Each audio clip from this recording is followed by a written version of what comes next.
Shalom Bapak Ibu sekalian, puji syukur pada Tuhan yang memperkenankan kita untuk mengikuti ibadah minggu ini di tengah segala keterbatasan yang ada karena pandemi COVID-19.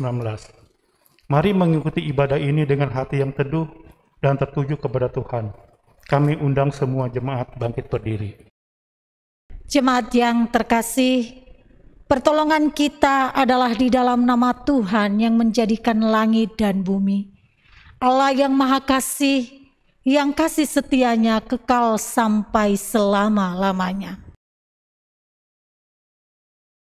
Kasih, karunia, dan damai sejahtera dari Allah Bapa kita dan dari Tuhan Yesus Kristus menyertai saudara sekalian.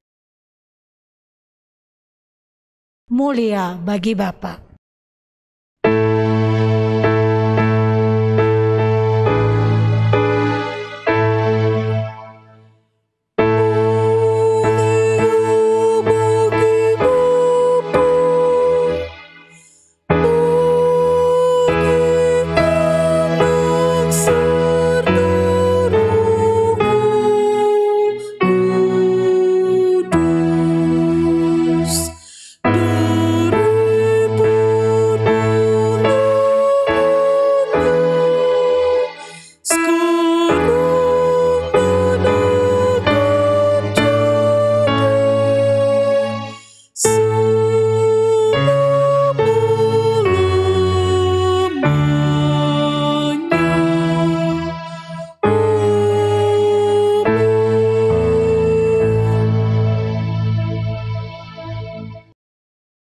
Jemaat yang terkasih dalam Tuhan Yesus Kristus, nas pembimbing dalam ibadah minggu ini terambil dari Ibrani 10 ayat 22. Karena itu marilah kita menghadap Allah dengan hati yang tulus ikhlas dan keyakinan iman yang teguh. Oleh karena hati kita telah dibersihkan dari hati nurani yang jahat dan tubuh kita telah dibasuh dengan air yang murni.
Jemaat yang dikasihi Kristus, dengarkanlah hukum Tuhan bagi kita yang terambil dari Matius 22 ayat 37 sampai 40. Jawab Yesus kepadanya, "Kasihilah Tuhan Allahmu dengan segenap hatimu dan dengan segenap jiwamu dan dengan segenap akal budimu. Itulah hukum yang terutama dan yang pertama. Dan hukum yang kedua yang sama dengan itu ialah, kasihilah sesamamu manusia seperti dirimu sendiri. Pada kedua hukum inilah tergantung seluruh hukum Taurat dan kitab para nabi." Jemaat yang terkasih dalam Tuhan Yesus Kristus, marilah kita bersama-sama merendahkan diri di hadapan Tuhan untuk mengakui segala dosa dan kesalahan kita kepadanya, serta memohon pengampunan atas segala dosa dan kesalahan kita. Mari kita berdoa. Ya Allah Bapa yang Maha Pengasih dan Maha Penyayang, kami tahu Tuhan bahwa kami selalu melakukan apa yang tidak berkenan di hadapan-Mu. Oleh karena itu Tuhan, kami mohon pengampunan dosa kami, sehingga kami boleh hidup benar di hadapan-Mu. Terima kasih Bapa. Hanya dalam anak-Mu Tuhan Yesus Kristus kami berdoa mengucap syukur. Amin. Bagi saudara yang telah mengaku segala dosa dan kejahatannya di hadapan Allah dan sungguh-sungguh bertobat, dengarlah berita anugerah pengampunan dosa yang terambil dari Mazmur 86 ayat 4 dan 5. Buatlah jiwa hamba-Mu bersukacita, sebab kepadamu lah ya Tuhan, ku angkat jiwaku. Sebab Engkau ya Tuhan, baik dan suka mengampuni dan berlimpah kasih setia bagi semua orang yang berseru kepadamu. Berdasarkan firman Tuhan ini, maka sebagai hamba Yesus Kristus saya memberitakan bahwa pengampunan dosa telah berlaku bagi kita dalam nama Bapa, Anak, dan Roh Kudus. Amin.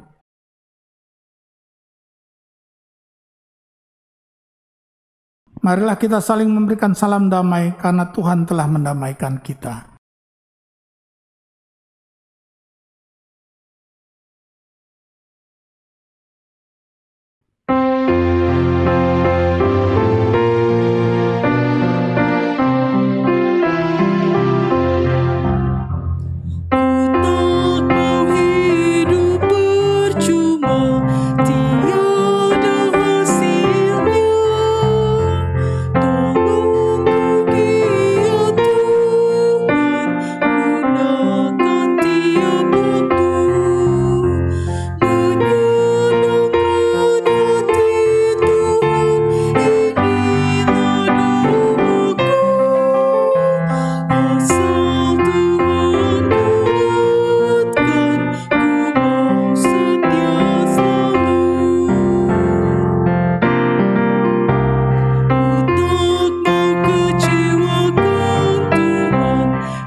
Shalom jemaat sekalian, hari ini kita akan kembali membaca dan merenungkan firman Tuhan. Dan sebelum kita membaca dan merenungkan firman Tuhan, mari kita berdoa terlebih dahulu. Bapa di dalam surga, kami mengucapkan syukur Tuhan, pada hari ini kami masih bisa diberi kesempatan Tuhan untuk merenungkan kebenaran firman-Mu Tuhan.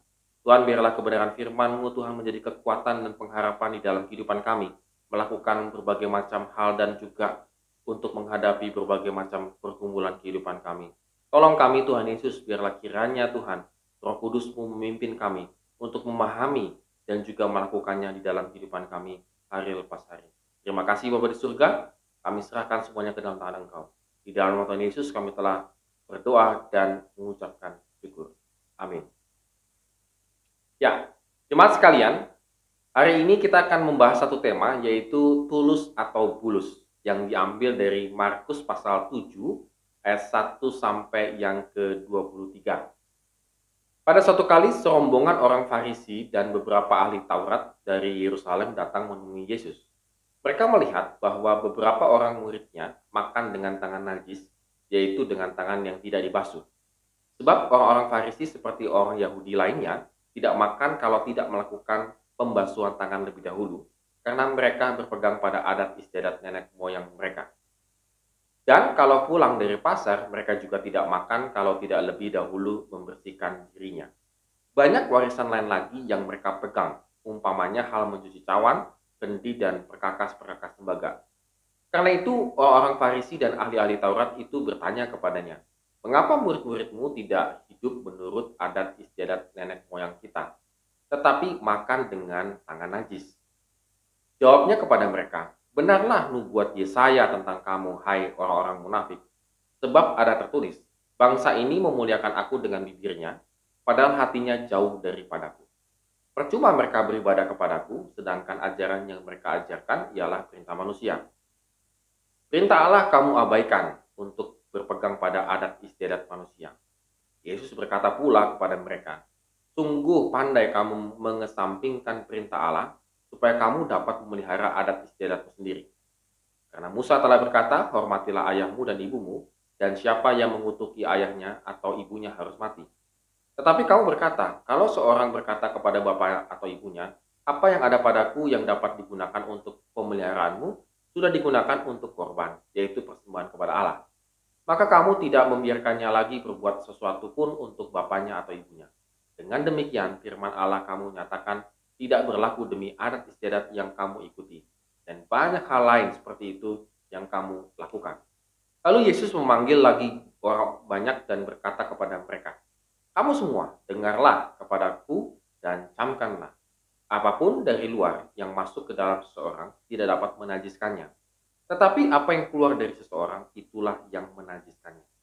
Barang siapa bertelinga untuk mendengar, hendaklah ia mendengar." Sesudah ia masuk ke sebuah rumah untuk menyingkir dari orang banyak, murid-muridnya bertanya kepadanya tentang arti perumpamaan itu. Maka jawabnya, "Apakah kamu juga tidak dapat memahaminya? Tidak tahukah kamu bahwa segala sesuatu dari luar yang masuk ke dalam seseorang tidak dapat menajiskannya? Karena bukan masuk ke dalam hati tetapi ke dalam perutnya lalu dibuang di jamban. Dengan demikian ia menyatakan semua makanan halal." Katanya lagi, apa yang keluar dari seseorang itulah yang menajiskannya. Sebab dari hati orang timbul segala pikiran jahat, percabulan, pencurian, pembunuhan, perzinahan, keserakahan, kejahatan, kelicikan, hawa nafsu, iri hati, hujat, kesombongan, kebebalan. Semua hal-hal jahat ini timbul dari dalam dan menajiskan orang. Demikianlah firman Tuhan yang berbahagia setiap kita yang mendengarkannya dan melakukannya dalam kehidupan kita hari lepas hari. Haleluya.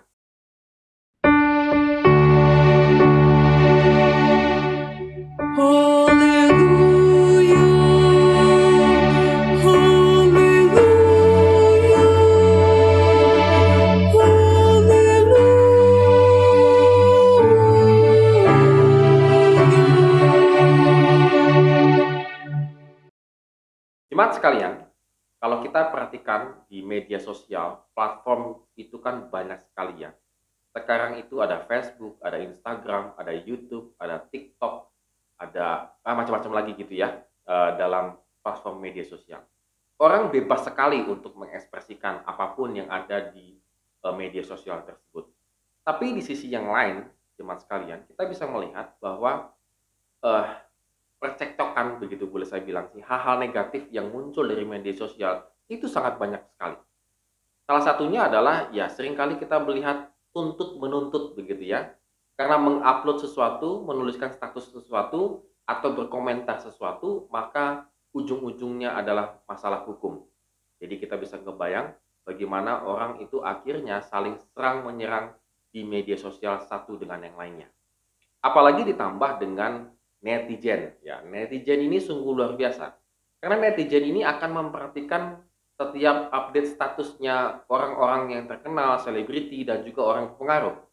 Bagi mereka ini adalah satu hal yang wajib untuk diikutin. Sehingga mereka mencari-cari kesalahan gitu ya. Entahkah tujuannya untuk ngasih tahu, entahkah tujuannya untuk menjatuhkan, dan lain sebagainya. Pokoknya dicari-cari aja kesalahannya begitu. Sehingga netizen ini menjadi tanda petik nih hakim gitu ya, untuk menentukan siapa yang benar, siapa yang salah, siapa yang harus dikoyok gitu, siapa yang harus dibela. Ini seringkali terjadi dalam berita-berita yang kita dengar ataupun kita baca pada akhir-akhir ini. Nah, saudara sekalian, mungkin agak mirip ya dengan orang-orang Yahudi begitu ya, bahwa orang-orang Yahudi ini datang menemui Tuhan Yesus dan sengaja mencari kesalahan Tuhan Yesus. Memang paling gampang itu mencari-cari kesalahan. Kita mungkin juga di gereja juga sama begitu ya. Kadang-kadang kita berjemaat itu kerjaannya kita tuh mencari-cari kesalahan orang lain. Kalau ada kesalahannya sedikit saja, itu langsung kita boom gitu ya. Kita langsung siarkan. Bahkan warta jemaat pun kalah cepatnya begitu. Nah, ini orang Farisi demikian. Jadi mereka menemukan kesalahannya, yaitu para muridnya dibiarkan makan tidak mencuci tangan. Begitu ya. Jadi tidak makan itu tidak mencuci tangan. Nah, kenapa? Karena bagi mereka itu najis. Bagi mereka itu najis. Kalau makan belum mencuci tangan, itu najis. Dan kita tahu apa hukumnya najis dalam pandangan orang Yahudi. Bahwa benar bahwa hukumnya orang najis dalam pandangan orang Yahudi, ya bisa disingkirkan, dikucilkan, diabaikan, dan lain sebagainya. Artinya benar-benar dipandang itu jahat sekali. Orang najis itu jahat banget deh. Kira-kira gitu. Hidupnya tidak suci. Hidupnya itu melanggar firman Tuhan dan lain sebagainya. Itu konsekuensinya. Maka orang Farisi datang kepada Tuhan Yesus dan bertanya, kenapa kamu biarkan? Apakah kamu tidak tahu adat istiadat nenek moyang kita itu sudah mengajarkan demikian selama puluhan, mungkin ratusan tahun. Kenapa engkau langgar, hai Yesus? Gitu. Saudara, kalau kita perhatikan, apa yang dilanggar sebenarnya? Ya nggak ada. Hukum Tuhannya nggak ada yang dilanggar. Tetapi yang dilanggar itu adalah adat istiadatnya mereka, kebiasaannya mereka. Bahkan sampai dikatakan bagaimana mencuci perkakas dan lain sebagainya. Kalau pulang dari pasar harus membersihkan diri. Itu bagus. Bukan salah. Maka memang harus mencuci tangan. Jadi saudara nanti habis ini jangan lalu makan langsung makan gitu ya, nggak pakai cuci tangan. Wah, itu salah begitu ya. Jadi bukan di situnya, bukan kesalahannya di situnya, bukan.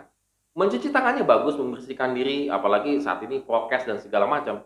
Itu sangat bagus. Tetapi permasalahannya adalah ketika itu disebut najis kalau tidak mencuci tangan. Nah, ini jadi masalah. Paham ya saudara sekalian ya? Jadi ketika itu dikaitkan dengan kenajisan, artinya kesucian, artinya kekudusan yang sangat berhubungan dengan Tuhan, maka hal itu menjadi pertanyaannya, hukum mana yang dilanggar sebenarnya? Ternyata tidak ada. Tidak ada hukum yang dilanggar. Tidak ada Taurat yang dilanggar. Itu adalah semua adat kebiasaan saja semata-mata. Saudara, kita bisa melihat di sini, kita harus hati-hati sekali bahwa adat istiadat kita harus kita cermati. Karena pikiran kita, hati kita sudah diterangi oleh Kristus, maka kita harus hati-hati. Apakah adat istiadat kita itu memang bertentangan dengan hukum Tuhan atau tidak? Dan orang Yahudi menganggap bahwa adat istiadatnya itu lebih tinggi daripada hukum Tuhan. Nah, ini sudah merupakan sebuah kesalahan yang sangat fatal. Maka Tuhan Yesus jawabnya sangat tepat. Hai orang munafik, dikatakan demikian. Betul, kamu pandai sekali untuk adat istiadat, bahkan menyamakannya, bahkan seolah-olah itu udah sama kayak hukum Tuhan tentang masalah kenajisan itu sendiri. Tetapi yang terjadi adalah contoh kehidupan mereka sehari-hari, mereka juga tidak melakukan hukum Tuhan dengan sungguh-sungguh. Jadi untuk kepentingan adat istiadat ini disamakan dengan hukum Tuhan, tetapi untuk melakukan hukum Tuhan ini, mereka tidak melakukannya dengan sungguh-sungguh. Kenapa? Karena mereka dalam kehidupan sehari-hari, hormatilah ayah dan ibumu. Maka implikasinya itu adalah untuk memelihara kehidupan orang tuanya. Tetapi yang terjadi, uangnya itu dipakai untuk persembahan. Gak mau rugi gitu ya. Gak mau rugi. Padahal itu adalah hukum Tuhan yang wajib dilakukan. Jadi beda sekali ya. Jadi hukum Tuhan itu memelihara orang tua, ini wajib hukumnya. Tetapi tidak dilakukannya dengan alasan uangnya dipakai untuk persembahan. Seolah-olah kayak menyogok Tuhan. Seolah-olah Tuhan tuh nggak tahu gitu loh. Nah, ini yang bahaya. Nah, saudara sekalian, mungkin kita juga sama gitu ya. Kayak mengkonversi gitu ya. Apalagi misalnya, aduh, saya melakukan dosa apa, saya konversi deh dengan memberikan persembahan. Nah, ini salah. Seolah-olah kayaknya gitu ya. Kayaknya itu jadi rohani, tidak demikian. Nah, saudara sekalian, kita bisa lihat di sini satu perbedaan yang cukup tajam menurut saya. Karena ketika kita harus melakukan firman Tuhan, kita harus lakukan dengan sungguh-sungguh. Hukum Tuhan kita lakukan dengan sungguh-sungguh. Sementara adat istiadat itu, kata Tuhan Yesus, itu di bawah hukumnya Tuhan.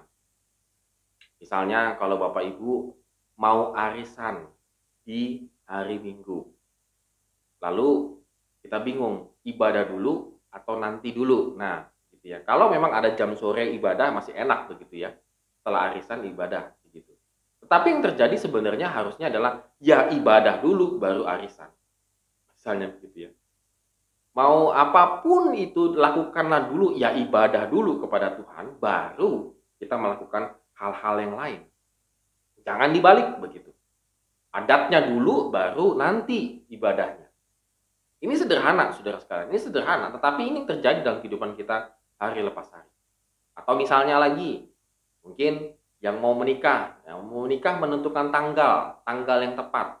Tetapi akhirnya ujung-ujungnya menentukan hari yang baik apa ya. Padahal pengajaran firman Tuhan jelas, semua hari itu baik. Tapi bagi orang tertentu dengan adat istiadatnya, ada hari yang baik, hari ini misalnya. Itu sudah melanggar firman Tuhan. Itu sudah melanggar firman Tuhan dan kita bisa berdosa di situ. Ini kita harus benar-benar hati-hati sekali untuk melihatnya. Jangan sampai kebiasaan-kebiasaan kita yang kita pikir itu baik. Kembali lagi, yang kita pikir itu baik, tetapi sebenarnya banyak sekali melanggar perintah-perintah Tuhan. Ini Tuhan Yesus ingin bukakan kepada orang Farisi. Kalau itu terjadi dalam kehidupan kita, engkau orang munafik, kata Tuhan Yesus. Engkau adalah orang munafik. Oleh karena itu Tuhan Yesus memberikan pengajaran kepada mereka semua. Satu perumpamaan. Dikatakan bahwa apa yang masuk ke dalam tubuh tidak menajiskan, tetapi apa yang keluar dari tubuh itulah yang menajiskan. Memang sekilas memahami perumpamaan ini adalah bicara makanan dan minuman. Memang betul. Jadi Tuhan Yesus ingin mengatakan semua makanan itu halal. Tidak ada yang haram. Karena memang orang Farisi, tradisinya Israel, ada tradisi Yahudi, beberapa binatang dianggap itu haram. Dan salah satunya adalah babi, begitu ya. Maka mereka memegang teguh. Padahal semua ciptaan Tuhan itu baik. Kembali lagi. Semua ciptaan Tuhan itu baik. Semuanya ada fungsinya dan segala macam. Makanya tentunya ada hewan-hewan yang kita tidak perlu makan, kira-kira demikian gitu ya. Jangan juga semuanya jadi kita konsumsi gitu. Enggak begitu, saudara sekalian. Semuanya sudah diatur oleh Tuhan itu sedemikian rupa, itu baik. Maka Tuhan Yesus mengatakan ya apa yang masuk dia akan keluar ke jamban, akan dibuang, akan diproses oleh tubuh ini. Mana yang baik diambil, mana yang jelek dibuang. Tetapi sebenarnya ini bukan bicara tentang hanya makanan saja. Tetapi masih berkaitan dengan hal yang kenajisan itu. Kita seringkali berpikir bahwa hal-hal yang baik, yang suci dan yang kudus itu adalah yang tampak dari luar itu sendiri. Seperti banyak melakukan kebaikan, seperti banyak taat kepada adat istiadat dan lain sebagainya. Ini yang menampakkan ini semuanya ini sepertinya menjadi baik. Apa yang tampak di luar ini sangat baik. Jadi sehingga orang itu menjadi kudus, kira-kira demikian. Seperti pandangan orang Farisi. Maka Tuhan Yesus sebenarnya ya ingin kembali lagi, saudara ya. Ingin kembali lagi lebih dalam lagi. Tidak. Sebenarnya apa yang timbul dari dalam hatimu dan pikiranmu itulah yang menajiskan engkau. Jadi konsep kenajisan Tuhan Yesus itu lebih dalam lagi, lebih luar biasanya lagi. Kenajisan dan kekudusan tidak diukur indikatornya dari penampakan luar. Kalau kita kan enggak. Kita ini kalau orang yang kudus, orang yang baik itu dari penampakannya dari luar. Kalau orangnya rapi bajunya gitu ya, rapi, sopan, ini pasti orang baik nih. Gitu ya, ini pasti orang baik. Kalau apa ya, ngomongnya teratur, sopan dan segala. Oh, ini pasti orang baik, orang kudus dan lain sebagainya. Kalau di depan, kalau ke gereja itu duduknya di depan. Nanti jangan nanti kalau yang kita sudah nggak PPKM lagi, kita duduk di depan nanti wah ini orang yang munafik. Enggak begitu ya. Tuhan Yesus mengatakan enggak begitu. Cara menilai kekudusan seseorang, kenajisan itu enggak begitu. Kalau kita masih pakai standar itu, saudara sekalian, kita seperti orang Farisi yang hanya mencari-cari kesalahannya, yang hanya melihat tampak luarnya saja. Yesus mengatakan bahwa yang menajiskan itu adalah yang timbul dari hatinya. Kejahatan, pikiran cabul, kesombongan, apalagi iri hati, dengki, dan lain sebagainya. Kalau yang muncul itu menajiskan dirimu. Engkau detik itu juga tidak kudus di hadapan Tuhan. Jadi saudara sekalian, pada hari ini kita bisa melihat bahwa indikatornya kenajisan, kekudusan, kebaikan, dan segala macam itu bukan semata-mata yang tampak dari luar. Mungkin saudara berpikir, loh, bener dong kalau dia orangnya baik, yang keluarnya baik, pasti sikap hidupnya baik. Betul, saya setuju. Pasti sikap hidupnya baik, begitu, tidak mungkin enggak. Tetapi kita tidak bisa, karena manusia itu kembali lagi menipu. Saya yakin saudara-saudara jemaat sekalian punya pengalaman demikian ya. Kita bisa tertipu kita dengan penampilannya, tutur katanya, pemikirannya baik semuanya ya. Bahkan rela memberikan persembahan, semuanya baik. Pokoknya perfect. Gak taunya punya istrinya 3, 4. Kita semuanya sampai bengong begitu ya. Waduh, kok begitu ya? Nah, kata Tuhan Yesus, semuanya bisa di-cover, ditutupi dengan sangat baik. Tetapi Tuhan tahu apa yang keluar dari hatimu, timbul dari hatimu. Pencurian, dengki, dan lain sebagainya, itulah yang menajiskan hidupmu.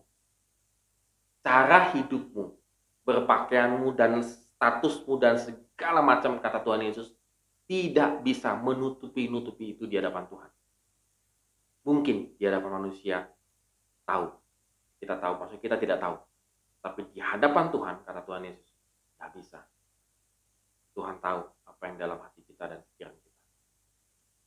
Jemaat sekalian, mari kita renungkan firman Tuhan pada hari ini. Apakah saya termasuk orang yang munafik pada saat ini? Saya sepertinya banyak melakukan kebaikan-kebaikan, banyak melakukan hal-hal yang baik, supaya saya dipuji oleh orang lain, dipandang orang lain saya adalah keluarga yang baik-baik. Padahal di dalamnya terjadi pertengkaran bertahun-tahun yang tidak terselesaikan. Saudara, kalau ini terjadi dalam kehidupan kita hidup dalam kemunafikan. Ada begitu banyak rumah tangga yang dibangun di atas kemunafikan. Orang gereja, kita semua melihatnya sepertinya pasangan suami istri ini romantis, harmonis, nggak pernah berantem, dan lain sebagainya. Padahal masing-masing punya selingkuhan. Kita bisa melihat orang tua dan anak hubungannya kayaknya baik-baik semuanya ya. Anaknya pelayanan, orang tuanya pelayanan, dan segala macam. Padahal mereka tidak omongan selama bertahun-tahun. Saudara, bagi Tuhan Yesus bukan penampakan luarmu. Bagi Tuhan Yesus, apa yang di dalam hatimu itu harus benar-benar murni dan tulus. Maka yang harus keluar itu kasih, damai sejahtera, sukacita, 9 buah roh itu ya. Itu yang harus keluar, yang muncul dalam hati kita. Maka apapun yang terekspresi dalam kehidupan kita, pasti orang bisa tahu. Yes, orang ini sungguh-sungguh memiliki sukacita dari Tuhan. Sehingga kita bisa mengekspresikan kasih Tuhan melalui media sosial yang kita miliki. Apakah Instagram, Facebook, TikTok, dan lain sebagainya. Atau YouTube, kita bisa mengekspresikan kasih Tuhan. Karena yang muncul dari dalam hati dan pikiran kita adalah untuk memuliakan Tuhan. Saudara, kembali lagi, saudara. Adat istiadat kita, jangan kita musnahkan. Saudara, jangan dari sini lalu kita bilang ya sudah dihapus semua. Bukan ya. Bukan. Adat istiadat kita harus diterangi firman Tuhan. Harus diterangi oleh Kristus. Kita harus berani mengkoreksi mana adat istiadat kita yang salah dan yang benar. Kalau dia salah, bertentangan dengan firman Tuhan, mari kita hapus. Tetapi kalau yang benar, tetap jalankan adat istiadat kita. Karena kembali lagi, kita juga ingin adat istiadat kita yang kita miliki untuk memuliakan nama Tuhan. Oleh karena itu jemaat sekalian, mari kita renungkan firman Tuhan pada hari ini, kita koreksi kehidupan kita di hadapan Tuhan, sehingga Tuhan akan terus-menerus memperbaharui hidup kita dan kita menyaksikan kemuliaan Tuhan, kuasa Tuhan yang hebat dalam kehidupan kita. Amin.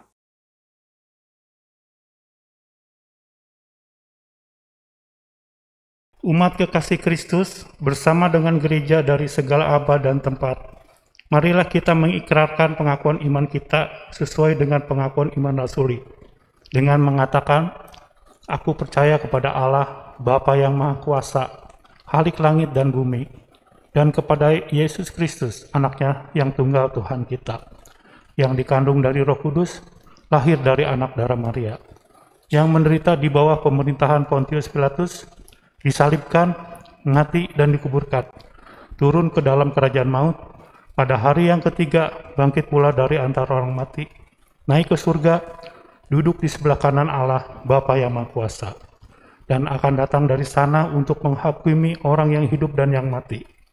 Aku percaya kepada Roh Kudus, gereja yang kudus dan am, persekutuan orang kudus, pengampunan dosa, kebangkitan orang mati, dan hidup yang kekal. Amin. Bapak Ibu sekalian, demi menunjang pelayanan kita, ada beberapa penegasan warta yang perlu disampaikan dan dapat disimak melalui tayangan layar berikut ini.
Marilah kita berdoa.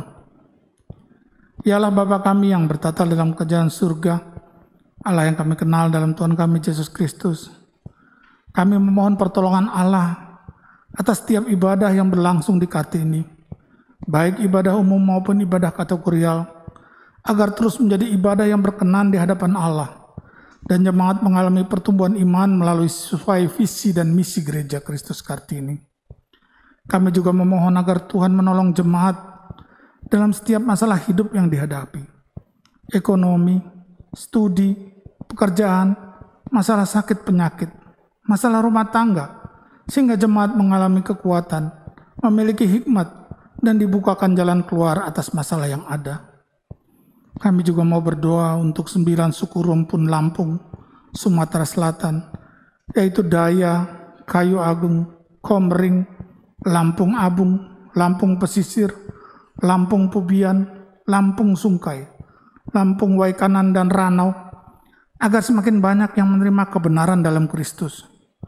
Doakan juga Tuhan agar membuka lebih banyak pekerjaan untuk mereka, untuk pembangunan sekolah serta pengadaan guru dan fasilitas pendidikan yang lebih baik, untuk perbaikan kualitas sumber daya rumpun ini, serta perbaikan fasilitas kesehatan. Kami mohon pertolongan Allah juga bagi bangsa dan negara yang sedang mengalami pandemi COVID, agar vaksin yang sudah tersedia dapat bekerja dengan baik dan efektif sehingga dapat menolong bangsa dan negeri kami ini agar terlepas dari krisis yang diakibatkan oleh COVID-19.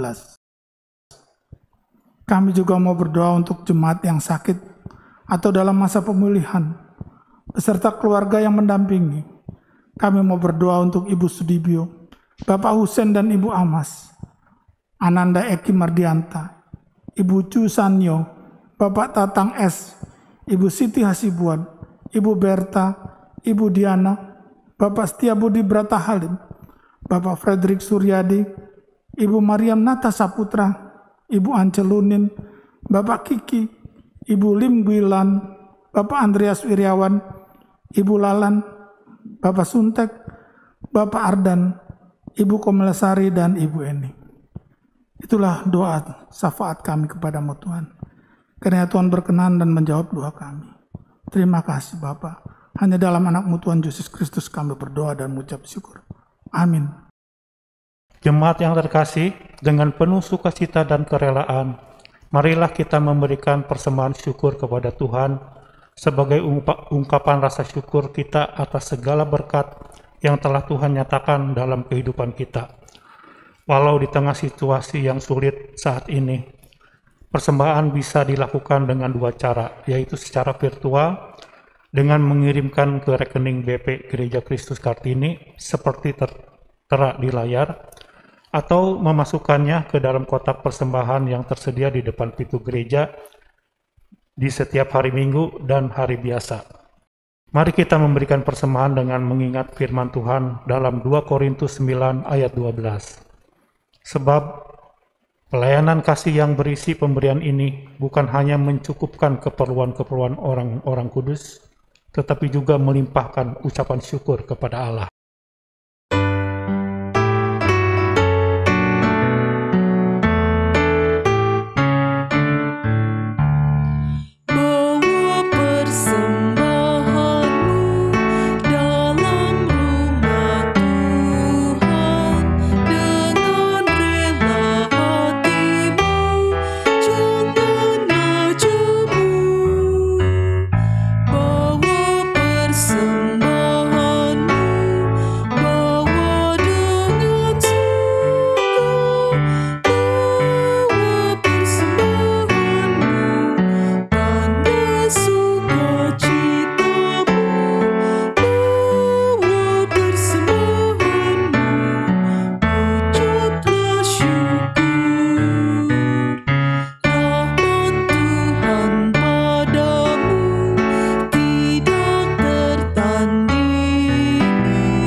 Mari kita berdoa. Bapa di surga, Bapa yang mengasihi kami berdoa ya Tuhan untuk persembahan yang sudah dikumpulkan. Kiranya Tuhan memberkati persembahan ini. Tuhan memberkati setiap tangan-tangan yang sudah memberikannya. Dan Tuhan juga menolong kami setiap pengelola persembahan ini ya Tuhan untuk dilakukan buat pekerjaan-Mu di tempat ini ya Tuhan. Terima kasih ya Tuhan, biarlah semua ya persembahan yang kami bawa ke hadirat-Mu ya Tuhan, boleh berkenan di hadapan Tuhan dan boleh meluaskan pekerjaan Tuhan di tempat ini. Bapak terima kasih, dalam nama Yesus kami sudah berdoa. Amin. Jemaat sekalian, pulanglah dengan sukacita dan damai sejahtera. Arahkanlah hatimu senantiasa kepada Tuhan.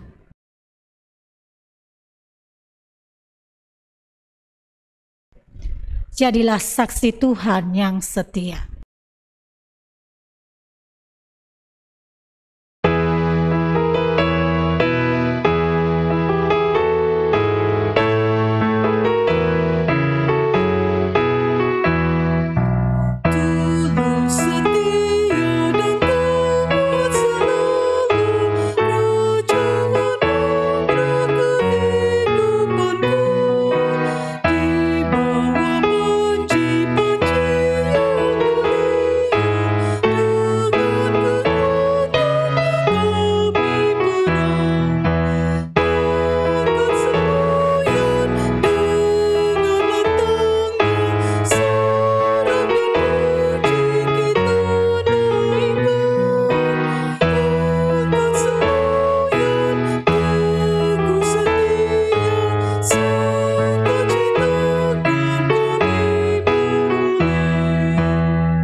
Jemaat yang terkasih dalam Yesus Kristus, marilah kita menerima berkat dari Tuhan.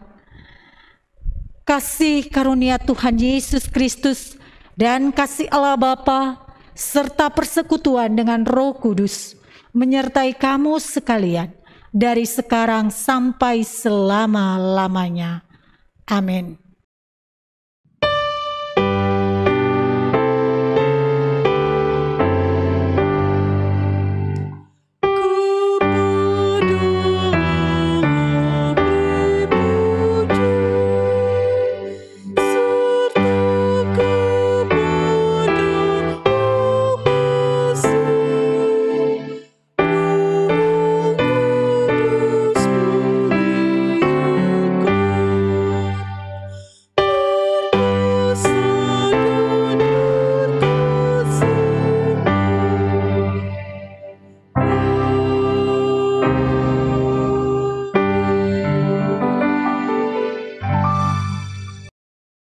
Ibadah kita selesai saat teduh.